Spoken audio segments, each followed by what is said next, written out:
But I think now silver is broken out and it's joined gold and will ultimately eclipse gold as far as the percentage gains, not the price. But I think, percentage wise, I think that silver could hit $50 an ounce before gold hits 3,000. Hey silver fans, welcome back to our important video. Today we're talking all about silver and the opportunity in gold miners. It's been shining bright lately, moving alongside gold. But why? Well, we've got Peter Schiff with us to spill the beans. From talk about the Indian market to other interesting stuff, let's find out what's driving silver's rise. Get ready for some eye-opening insights. I do think it's going to continue until we have a currency, a sovereign debt crisis. I mean, it shows you how ridiculous it is that so much depends on a few words spoken by Powell, or a couple of changes to a statement or a dot plot, and all of this determines whether we buy or sell. I mean, the Fed should just be irrelevant in the background. I remember once upon a time nobody even knew who the Fed chairman was. I mean, a lot of people didn't even know what the Fed was. And now, there may be more people who know the chairman of the Fed than know who the vice president is. And, it's not supposed to be that way. But it's become a very political office. And everybody looks to the Fed to solve problems. In fact, you had all these politicians, they think the Fed is there to solve the inequality, or, they don't like the distribution of wealth. It's too highly concentrated, or there's too much unemployment in the African-American community. And they ask the Fed, what are you going to do about it? There are people asking the Fed what they're going to do about climate change. Like, well, what do they have? They have a printing press. All they can do is create inflation.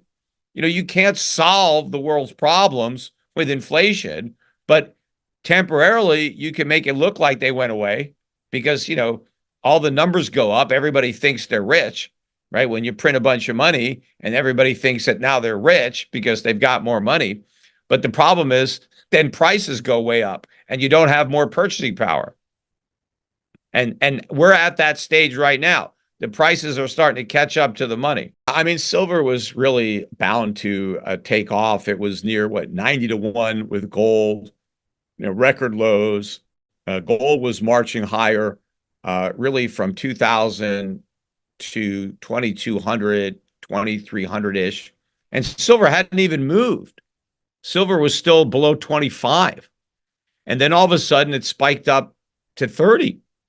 But I think now silver is broken out and it's joined gold and will ultimately eclipse gold as far as the percentage gains, not the price. But I think, percentage wise, I think that silver could hit $50 an ounce before gold hits 3,000. And so that's a much bigger gain for the price of silver than the price of gold. But again, I think the reason was the central banks. They weren't buying silver. They were just buying gold. They don't have room to store silver. And also the central banks aren't investing in the mining stocks. So, it's the retail public and institutions that might have been investing, and they were not. Again, they don't understand it. They think that gold or silver should be going down because it's a soft landing. Everything is great. Buy the Magnificent Seven. And those who are worried, well, they were buying Bitcoin. I think that the launch of these Bitcoin ETFs really, provided that smokescreen, because when everybody should have been talking about gold's rally, they were talking about these Bitcoin ETFs, which were the most successful ETFs as far as how much money went into them. They're not going to be successful from the point of view of the people who were dumb enough to buy them. It's going to be a complete failure.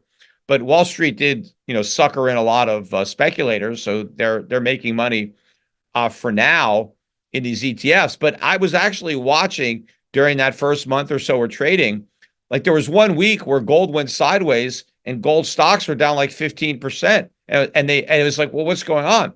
And I thought, well, maybe people are selling off their gold stocks to buy the Bitcoin ETFs because the money had to come from somewhere. And in fact, all year, we've had record outflows out of GLD, which is the biggest gold ETF, at the same time where gold prices are running up to record highs. And normally it's the opposite. Normally the retailers are chasing a rally. They're not selling into the rally. And so what that tells me is that they've got it wrong. This rally has legs. It has a long way to go. It's not going to be until we have huge inflows from the retail public that we're probably going to get a significant correction. Probably not even a bear market at this stage, but we could have a 5 or 10% correction if the public jumps in. But so far, they're still selling. Absolutely. Absolutely. In fact, I think that these stocks are still incredibly cheap. Gold stocks have been the ironic victim of inflation. You would normally think, oh, high inflation, that's good for gold miners.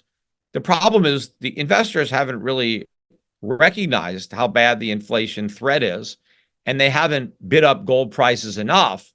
But the cost of mining has gone up dramatically. Most gold companies are making less money today mining gold at 2,400 than they were mining it at 500 because of the increase in energy costs and labor costs. But what nobody seems to notice is that recently now, gold prices are outstripping the gains in a lot of other commodities. And the dollar has stayed firm, meaning the gold price in terms of other currencies has actually risen faster than it has in dollars. And most mining companies, their wages are in those other currencies. So the margins, I think, over the last few months have really improved rather remarkably in these gold stocks. And so I would be looking for that to be reflected in their earnings that come out. And maybe that'll be a catalyst or a wake-up call to Wall Street to buy these stocks.